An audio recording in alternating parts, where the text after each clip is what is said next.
Looks like we are all in the night country now.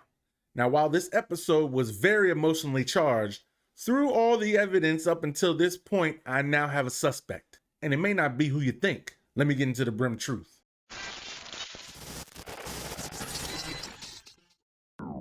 We start off the episode, it's 3:29, which some people say 3 o'clock is the witching hour. Liz is listening to white noise, which helps calm her mind. Then she starts watching the Annie video. Now this video shows a clearer image of what that last visual was on Annie's phone.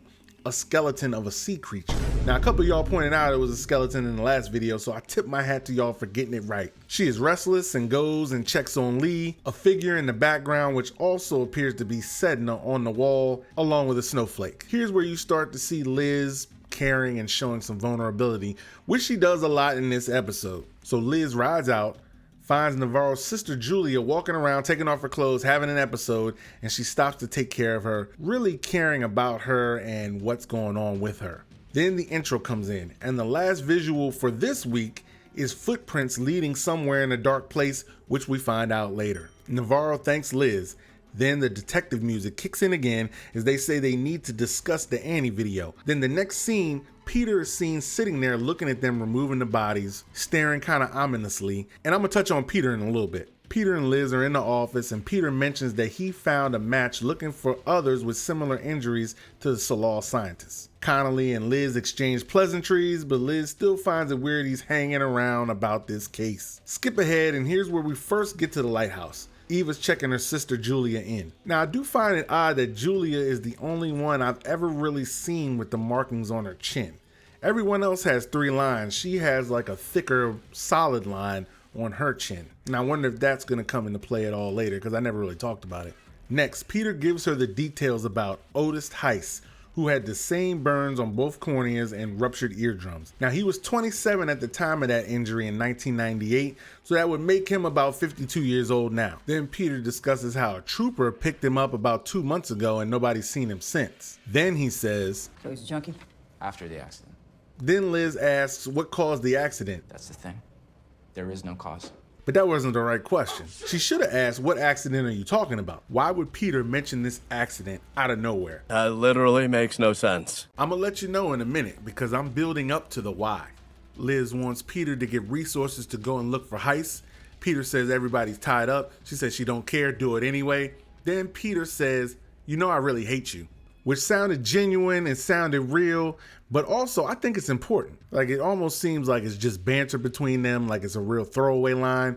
But what if it's not? Liz confirmed to Navarro what I said last week, that Annie's body was moved after it was murdered. Next we see Hank get disappointed, which I don't think was a surprise to anyone. Like it was kind of sad seeing him standing there after getting played and all, but you would think that he would know better being a cop. I mean, come on, bruh. You know she wasn't gonna show up. All right, now I know it's Christmas time, but do the Christmas lights have any meaning at all? If you have a theory about this, talk about it in the comments, because I wonder. Liz and Navarro exchange words about praying, and then you find out that Liz feels like she's been let down a lot. Like Liz opened up a lot more in this episode, and you can see some of her traumas and hurts come to the surface. Then they pull up at a house, which Danvers insists that Navarro be the first at the door. Then you find out why, because it's the teacher's house. I mean, you can tell he's extra annoyed that Liz is there. I mean, he's pretty much done with her at this point. But he's used again as the information hub to confirm what's at the end of Annie's video. Looks like it's whale bones, possibly prehistoric. They discuss how she's in a cave and how the lights in the cave could only be done through a generator. They also determine that Otis Heiss was the one that designed the maps for the cave. And these caves exist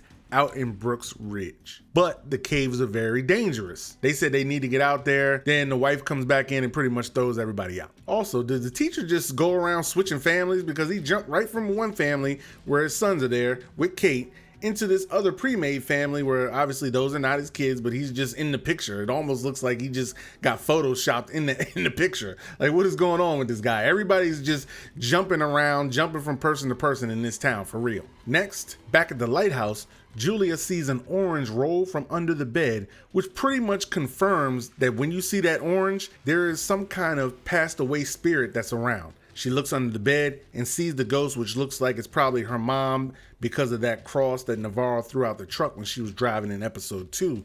Mom is holding it. Hank then talks to Peter and tells him about how the woman never showed up, and you really can see there he just doesn't want to face reality and doesn't want to admit to his son that he got played. And when Peter asked Hank did he send her any money, that made me think he orchestrated that entire thing, probably as some revenge to get back at his father for all the abuse. Navarro shows up at Rose's. Merry Christmas, Missy. Rose is wearing a red dress, heels, she's dolled up to the nines. She cooked this huge layout of food, supposedly. You find out here her name isn't Rose originally. She was a professor, and she said she had enough and felt what she did was meaningless and was around too much noise.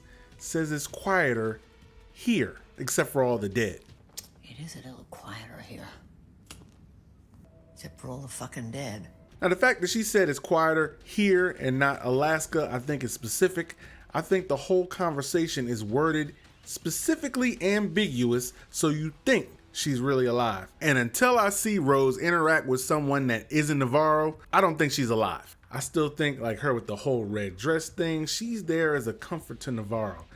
She even told her that certain spirits are there to do certain things. She's there to help Navarro figure things out. She's kind of like a tour guide for Navarro in navigating her communing with the dead. Now, Kate calls Liz to the mining office and we see the word murderers written in spray paint across the entrance with a skull there. Now here you can see Liz being vulnerable again in this episode, but she uses it this time as a manipulation to get Lee out of trouble because she don't care about Christmas. The next scene is truly heartbreaking. When Navarro's sister says goodbye one last time, she was by the boat where Navarro found her last week. Then they show her folding her clothes, very similar to the way the Salal scientists did, and they included that detail for a reason. Then she proceeds to walk off into the night sea. And to make it even more emotional, the song Everybody Dies from Billie Eilish starts playing in the background, and it really just set that entire mood, and it really hurt, y'all. Now that made me start thinking, was Heist there when Julia was there? Or did Julia even know about Heist? I mean, we've been to this location a few times now, so I got questions. So for some reason, Lee is now mad at Liz, even though I think that's kind of unfair because Liz really just got her out of trouble, but that's just me personally. Now, I don't know about y'all, but I don't know how Liz thought she was gonna make that whole turkey for dinner, unless she got like a super fast movie oven that cooks things faster than everybody on the planet. Then Liz met up with her friend Vodka for some alone time. Navarro arrives at home, and then she finds a small Christmas tree in front of her door with a gift wrapped. That gift is a toothpaste with SpongeBob on the front, which I think reminded her of her childhood. It'd be safe to assume that that came from the sister before she took the walk, but I'm not too sure about that just yet. Liz then figures out that the video of Annie and the video of Clark both have power outages right before it cuts off. They end up tying it back to Oliver. Liz is too trash to go, so she sends Peter and Navarro instead. They pull up at Oliver's and he was ghosted that time, no sign of him. Gun's still there, looks like his coat's still there, no lights, but you hear the noise for the spiral, and then they look and see it down on the ground, drawn on a piece of cardboard,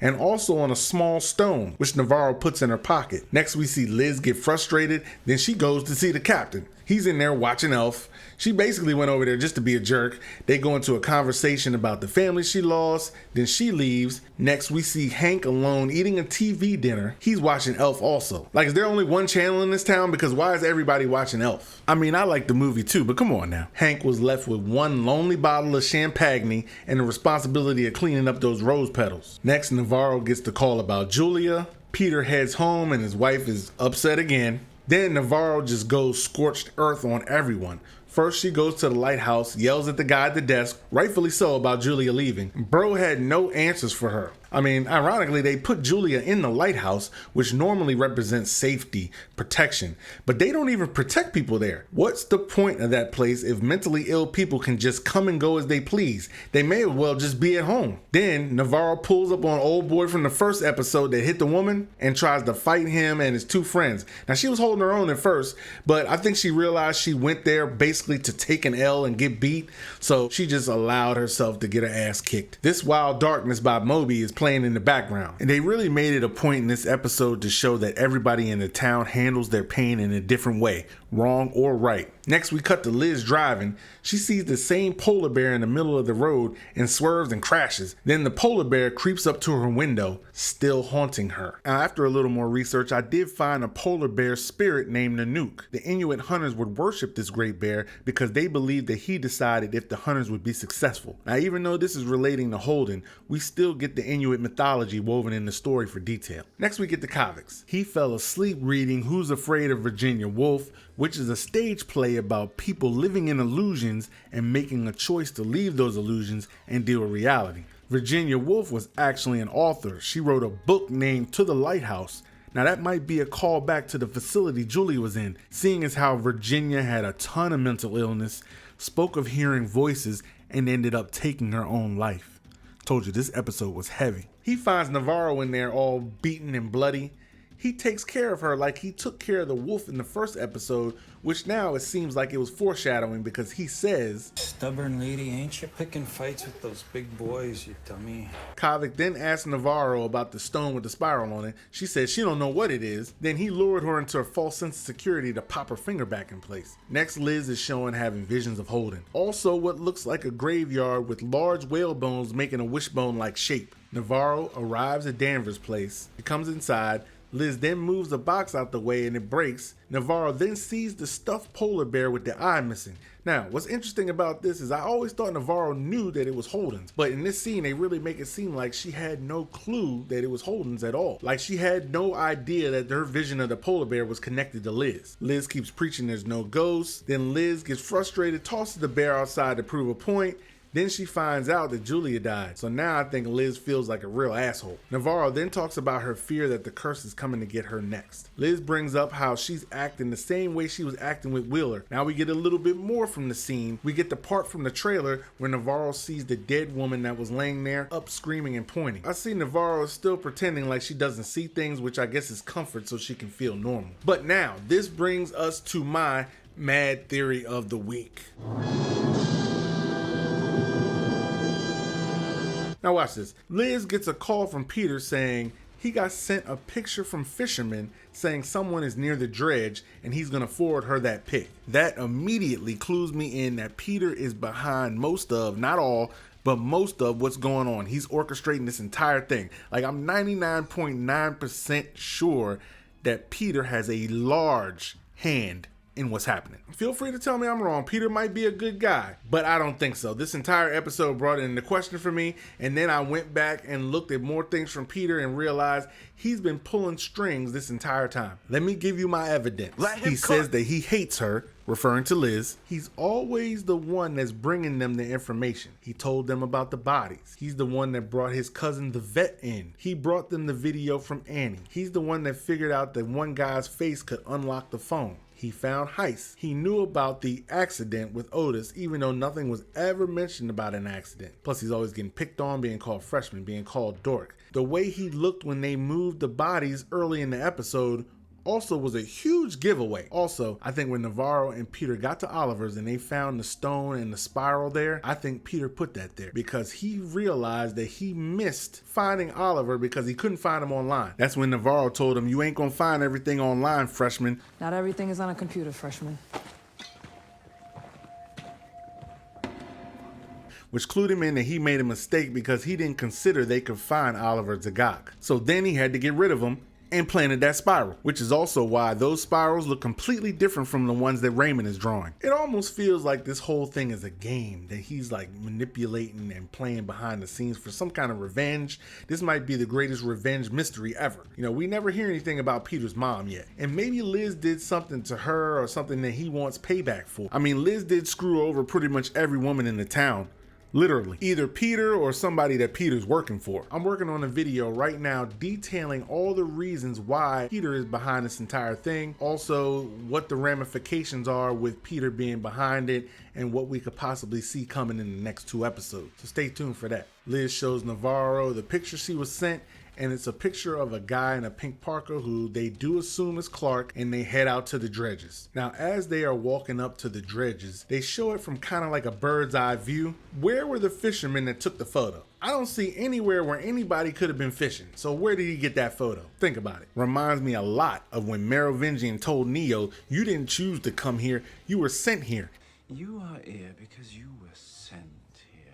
You were told to come here and then you obeyed. And I think Liz and Navarro were sent there by Peter to allow what happened in the last scene to play out. They head inside, and we get almost the same kind of vibe as we did when we went inside the Golden Eagle trailer. You see "keep off the grass" is written. They follow Navarro over her left shoulder, and you see this creepy spider looking drawing looking very evil by some graffiti on the wall. Looks like it has 2 eyes. Now, from what I found online, this could be a creature named a Sivarlut from Inuit mythology, but I could not find enough valid sources to back that up, so I don't want to say yay or nay on this one. Possibly, but if anybody else has anything they found, definitely leave it in the comments. Then over her right shoulder, you see a skull drawing. Then she shines the light on another creepy drawing with eyes, and it looks like they're all watching them. This figure, someone pointed out, looks like Wendigo, a creature in the Algonquin folklore that possesses humans, which is a personification of cold and hunger. It moves through the snow and ice. Now, I don't think this has anything to do with the story at all, but I do think that it's a cool Easter egg to add substance to this overall mystery. As they move past an old boombox on the ground, you hear the spiral noise again. They turn around and there it is.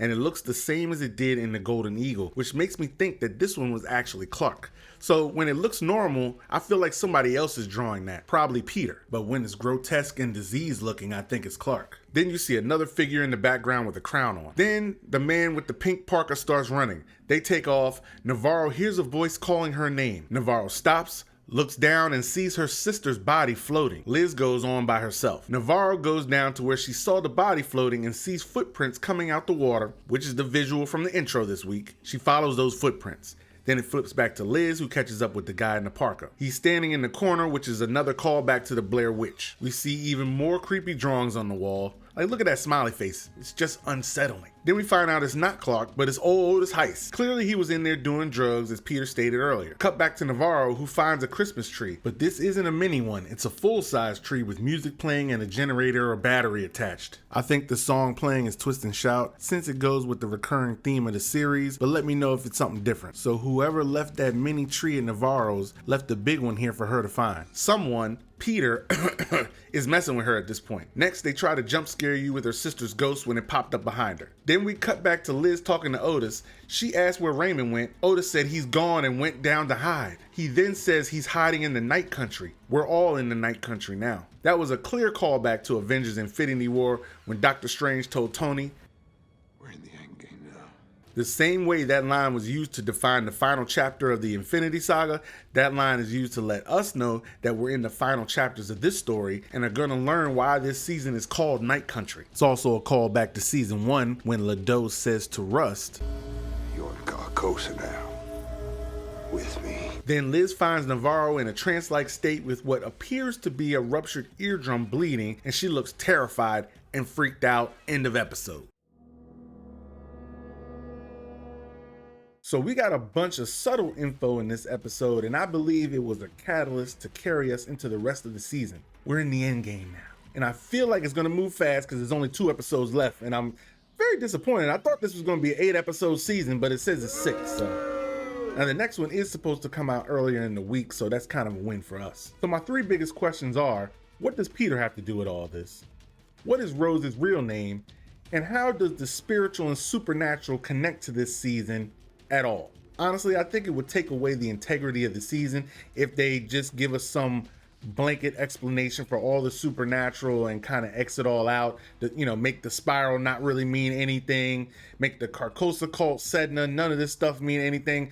Honestly, that would be a huge disappointment. I feel like it would take away from the season, so I hope they don't do that. That'll just leave us feeling like Hank getting duped with the mail order bride. What a dumbass.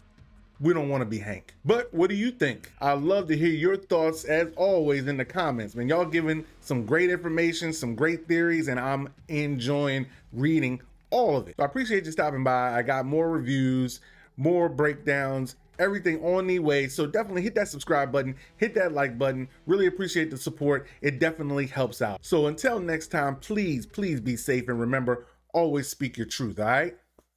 I'm out.